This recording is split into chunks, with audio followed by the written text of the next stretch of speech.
Welcome back to the Centered in the City podcast. I'm your host, Wade Brill, and I am so glad you are here. This podcast is your virtual oasis to come back to your center. When you are navigating the ups and downs and twists and turns of living life in this busy modern day world, you have a way to come back, to get grounded, to connect to you, and find clarity of what matters most. In today's solo episode, we're talking about how to walk through overwhelm so that you can find your way back to your center. I can't wait to walk through this episode with you. So wherever you are listening, whether you're on a walk, cooking, driving, commuting, I welcome you to settle in and let's get centered.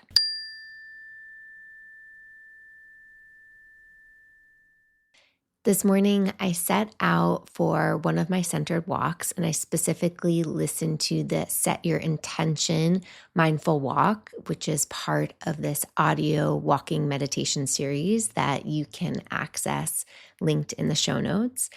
And this walk is only about 8 minutes of guidance, but I know from my own personal practice, and I know from just being a walker, that sometimes the hardest part is just getting yourself out the door.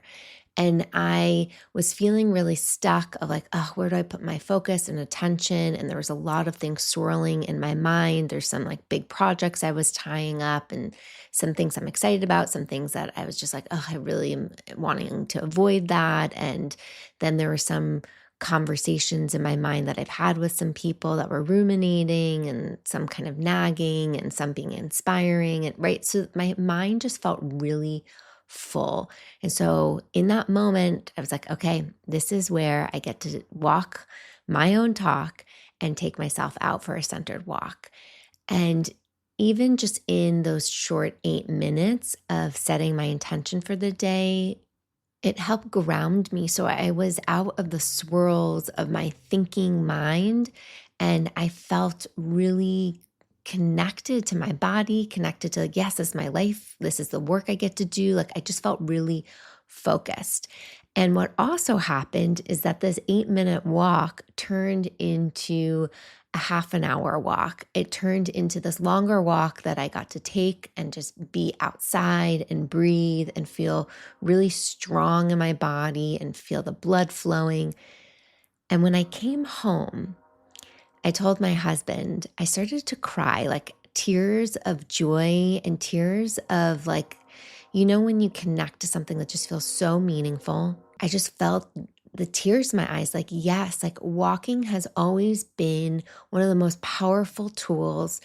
And I feel the emotion rising as I'm sharing with you in this moment. Walking has always been one of the most powerful tools to keep my heart company, to help me remind myself that I'm not alone on this journey of life, that there's wisdom inside of me and outside of me that I can connect to.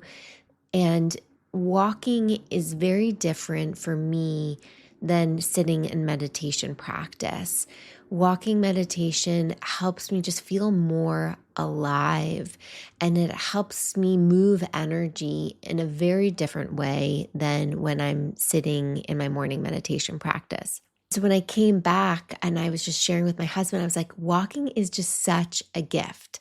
So we're going to talk today on the podcast about how we can use walking as a really supportive, loving, and kind method to meet our overwhelm, to meet ourselves and help us ground back, help us come back into our bodies and find our center. Overwhelm is so common. And I think this is, I feel like being somebody who's in the mental health and wellness space for over a decade, you hear different words that people start to use that are helping them name what's happening. And I was actually having a conversation with a client about this the other week, because sometimes the word is anxiety when we're just like naming, there's a lot of buzzing energy inside of us. Sometimes it might be stress, it might be burnout, it might be overwhelm. So there's a lot of different language we can use to help us name and label our emotions. And Brene Brown has a beautiful book called Atlas of the Heart, where she has done a deep dive into research around how do we specifically name the different emotions that are coming up for ourselves. So she has this book, and she also has a beautiful HBO series. I think it's still available. I watched it years ago, around being able to name, like, what does it really mean when we have anxiety versus stress? What does it really mean to be stressed versus overwhelm? According to the American Institute of Stress, stress is when people are experiencing physical, mental, emotional strain and or tension, a condition or feeling experienced when a person perceives that the demands exceed their available personal or social resources. And I've talked about this in other podcast episodes, that how we as individuals experience stress is completely unique based on our physiology, based on our psychology, based on our biology, based on our epigenetics, based on the conditioning, the resources we're given in society, the social support we have. All of it really affects our ability to cope with the pleasant and the unpleasant stressors in life. What's really interesting about stress is sometimes our mind or even our emotions, we don't necessarily think we're stressed, but our body might be stressed. Our body might be showing signs of stress, whether that's inflammation happening, whether that's a rash happening on the outside of the skin, whether there's some bowel discomfort, whether there might be our sleep is being affected. So our body can start to show signs of stress typically before our mind and our emotions can catch up. And that's why a lot of doctors, especially cardiologists, talk about doing stress tests, because stress tests are really important and helpful ways that they can monitor what's actually happening inside of the heart and the body to prevent heart disease or to be proactive with our physiology, with our care. Now, when we are experiencing overwhelm, and I have also talked about this on other episodes, overwhelm is an elevated form of stress. It's an elevated form where our minds don't feel like we have the capacity to actually face everything that we are stressed with. It feels like a burden, and it can feel just so flooding for our nervous system and for our capacity to just problem solve and go for it. Now, stress and anxiety can get very much intertwined because they are very much present day phenomenons that are really affecting people's mental health and well-being. So if you are one of them who experiences a lot of stress or a lot of anxiety and worry, know that you are not alone. So anxiety tends to be coming from more of our internal thoughts. The mind is creating an internal state of worry, of fear, even if there's not a clear trigger that might be happening, whereas stress is typically a response to something that is happening in our environment. And I will say that sometimes we as the humans can create more stress for ourselves because we are putting more pressure on ourselves, or we are putting more anxiety and worry and feeling the swirl of the thought patterns inside of the mind, when that might not be our full reality in the external world. And I will also say that sometimes there is something happening in our environment, whether it was just maybe the look somebody gave us, or an interaction that happened, or something we're reading in the news that then sparks anxiety. So we do face both internal and external triggers with our anxiety. However, I would discern the difference between anxiety and stress, as anxiety is more of a pervasive and maybe even consistent mental state of unease and worry. And stress tends to be more of a response to perceived threat, to the pressure, to a certain circumstance. And that's like a very like textbooky expression of them. And again, I want to emphasize that you as the listener experience stress and experience anxiety and experience overwhelm in your unique ways. And this is where strengthening our mindfulness muscles, strengthening our awareness of these different emotional and mental and physiological states, when we can start to discern them on a deeper, more detailed level, we then are collecting some more data that we can use in how we manage it and how we interact with it, because it's not a one size fits all. Now, when we're experiencing these types of intense mental and emotional states, like stress, like anxiety, like overwhelm, it's really important that we learn to meet ourselves, that we learn how to handle these states with a lot of care. And for me, as I mentioned in the beginning of this podcast, like walking has been a really powerful medicine, because it's not just about getting movement in, getting steps in, burning calories, like doing something good for my heart. But there's a deeper reason why walking is such a helpful tool to help us meet these mental and emotional states. I always talk about how moving your muscles moves your mind. It can move your mental state. It can create a shift for you, which is so important if we're spiraling in thoughts or we're feeling just flooded by an emotional state. When we move, we can create so much clarity. And specifically, when we can get outside and be in nature or connect to something living or connect to the energy that's around us in a helpful way, like going on a centered walk, we can feel so much more grounded inside of our body. And there's science to this. When we go for a walk, we're doing what's called bilateral movement. This activates both sides of the brain so that they're continuing to work with each other, communicate with each other. I mean, think of why it's so important for a child, a baby, to learn how to crawl and then walk, because they're turning on these parts of our brain that can communicate with one another. And there's research that talks about bilateral stimulation, which is an essential technique in therapies like EMDR, is that it helps that movement of the eyes, the bilateral movement and stimulation helps for people to process and regulate their emotions.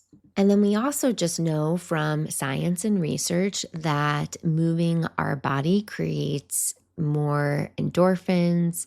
It helps to get those happy hormones flowing through our body.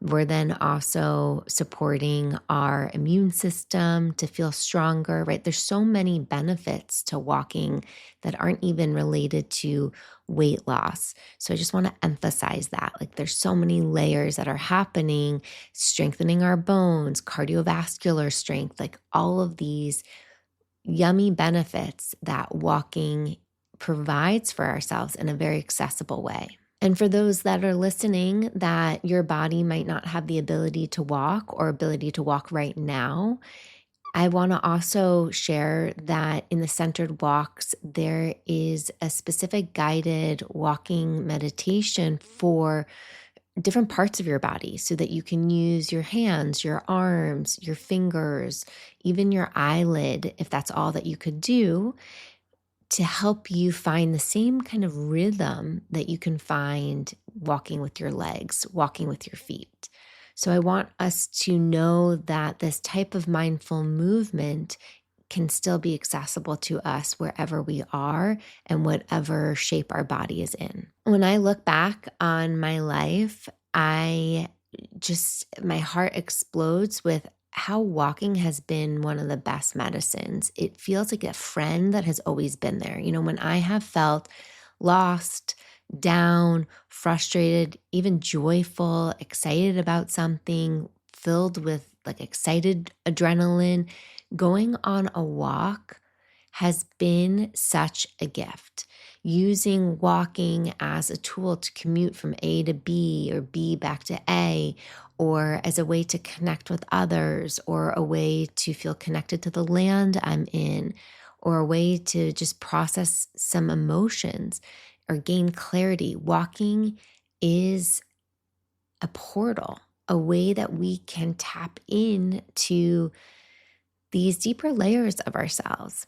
Even in my book, 100 Mindful Moments to Balance and Energize, in the movement section, I share how walking is a gateway drug for fitness, because just getting out and moving is so important. And in my own journey, walking was something that really inspired me to feel more connected to my body very differently than Pilates or yoga or spin or any weightlifting. There are times in my life where I maybe haven't walked as much, like there's been maybe a few weeks or a few days where I've been inside, or maybe I've been biking more or stagnant, whatever it is.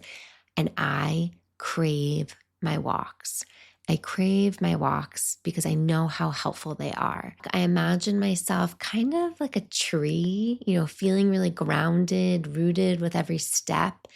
And just like a tree starts to drop its leaves when it's that time of year, when it becomes fall, even when the wind blows, it helps shake some shit off. And I just feel like that happens when I walk. Like I am feeling the gentle bounce of my walk shake some shit off, like help me change my state and come back to more of my authentic self, like my best self, who I'd rather be, even if it's just like 10% more. I share in the Centered Walks audio series a little bit longer of a story of like my relationship to walking, how I started really getting into walking, how I hated walking when I was younger, like this whole fun relationship to it. And I really see walking, however you can incorporate it into your life based on your mobility and capabilities, it is such a gift. And so my hope that not only you listening to this podcast episode, but checking out the Centered Walks, is that you are also inspired to add more mindful walking into your lifestyle, not only as like mental health breaks throughout the day, but as a helpful tool to get your steps in a very mindful, caring way, not as a form of punishment or a form of you need to walk this much so that you can eat this much. But instead, it is this gateway, this portal to being and living a more present, connected life. We're living in an age where there is so much loneliness, where there is so many feelings of disconnection, because we're spending so much time in technology and away from each other and away from nature, that we forget our inner nature. We forget how to really connect to what it means to be a living, breathing organism in this world. And when we take ourselves out on a walk, wherever you are, whether you're in New York City, Seattle, out on an island, in the bustling streets of Buenos Aires, in the beautiful parks that are in Munich, wherever in the world you are, you get to meet yourself each step and connect to the environment around you and inside of you. So when you need a moment, when you're feeling a big feeling, when you're in a mental swirl, when you need some inspiration or a deeper sense of connection to self or others, come back to your centered walks. And that could just look like for you, like stepping outside, putting your shoes on, and feeling your feet as you walk, getting out of your head and into your body. That is the basis of a centered walk, is feeling connected to your feet with every step that you take. And if you're looking for more guidance and support and want specific themed mindful walks, then I welcome you to check out the Centered Walks audio series because there's 28 plus different guided walking meditations to support you. So if you're wanting to take a walk with your furry animal, if you're wanting to set your intention for the day, if you're wanting to take an awe walk or a joy walk, or you need a transition walk to get you centered from work to home life, there is a walk for you in the various mental and emotional states that you go through in your daily life. And at the end of every guided mindful walk, there's also an optional journal prompt to support you deepening your connection to come back to your center. Now, I promise you that these walks, a lot of them are short and sweet because they're meant to fit into your busy, full lifestyle without feeling like a burden. But I promise you, if you go on a 4-minute walk, an 8-minute walk, a 12-minute walk, you can transform it into whatever length of walk is going to feel best for you. So you're just going to get inspired to get out the door, moving, breathing, instead of staying stuck on your phone in scrolling disconnection mode. You're going to be connecting and feeling amazing. So it gives you actual capacity to face what you're facing in life. At the basis of this work and essentially all the work I do with individuals and corporations, it's helping people grow and widen what's called their window of tolerance. It's when we grow our capacity to be with life and what is. And it's helping us feel resourced. It's helping us feel and be resilient because life is going to keep lifing, and we need ways of how to manage the ups and downs and twists and turns so that we can keep showing up and living a life that we love, and keep showing up to be able to be of service to this world, to be able to give back and be present and loving to the work that we care about, the people that we care about, and help make a difference. And I share this with you because when we think, oh, we're just going out on a walk, oh, I'm just taking one step, oh, I'm just taking one breath, it is that small, it is that micro. And at the same time, these micro actions have a huge ripple effect in our world. So the choices that we make have these great impact for not only ourselves and our well-being and our capacity, but for the greater world around us. And that all begins with you. And so we get to remind ourselves that we can create change within us and around us with each step that we take. I'm so excited for you to check these out. So head on over to wadeburrell.com/centered walks and download your audio centered walk guided series. It comes right on your phone, just like a private podcast feed, and you always have access to it.